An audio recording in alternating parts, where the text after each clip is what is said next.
Good morning. Guys, super lamig ngayon. Ang lamig. Ramdam ang lamig. Yan. Yan.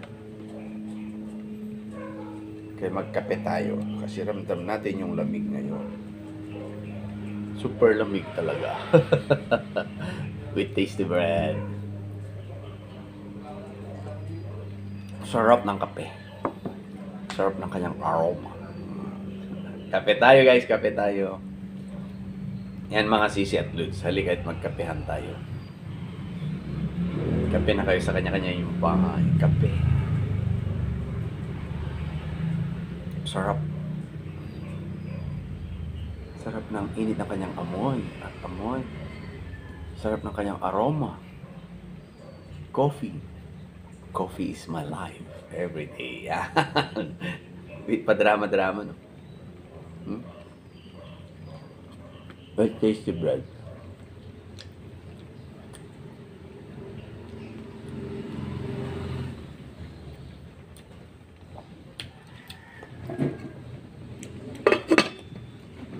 Walang ano. Pag umaga talaga sigurado, pag gising ko, automatic na yung kape. Kape tayo.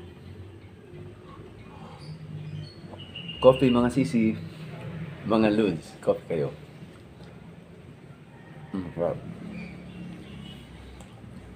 Ka-jacket ako guys, naka-sweater. Naka-sombrero kasi ang lamig ng panahon, grabe. Lamig.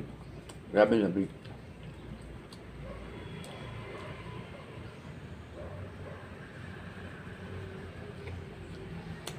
Kailangan mainitan ng ating sikmura pag ganitong malamig ng panahon.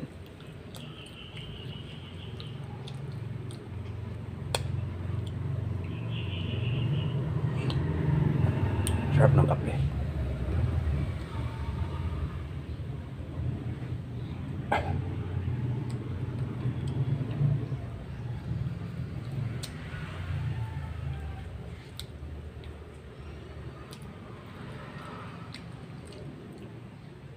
Mahirap na naman ngayon. Nag-iisip na naman tayo ngayon kung ano yung ipopost, i-content.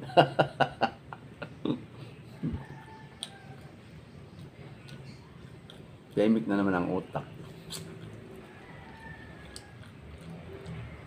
Pero ang sarap guys, observe nyo. Pag kayo nagkakape ng umaga, yung pag ano nyo, yung utak ba,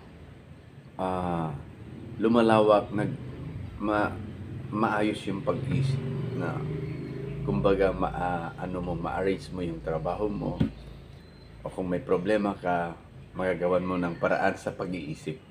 Diba? Lalo na sa trabaho. May staggered mo kung ano yung dapat unahin na gagawin. Kasi habang nagkakape ka, nag-iisip ka na. Nilalawakan mo na yung pag-iisip mo. Di ba? Fresh. Kaya ang sarap magkape pag umaga.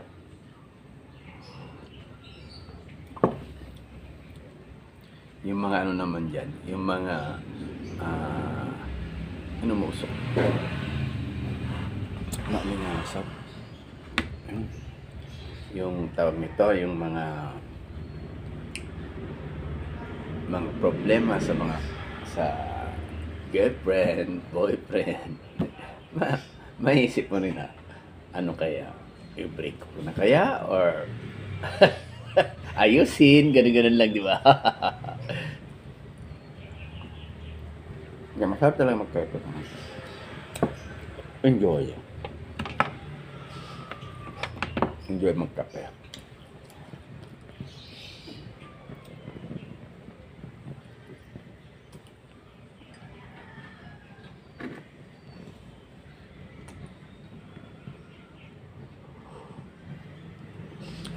Okay na yung panahon dito.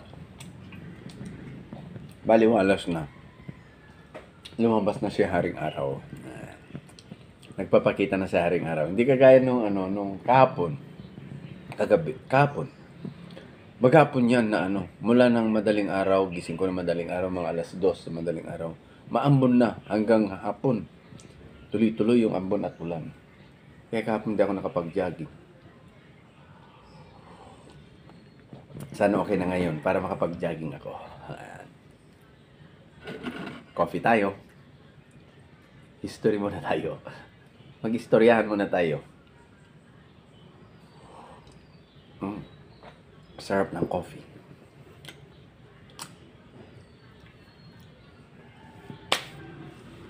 Yan, lumabas na sa haring araw. Okay na. Okay na yung panahon. Sana hanggang ano na yan? Sana hanggang bagong taon. Yan, di ba? Wala mo nang ulan. Pag salubong natin ng bagong taon, wala mo nang ambon-ambon or ulan.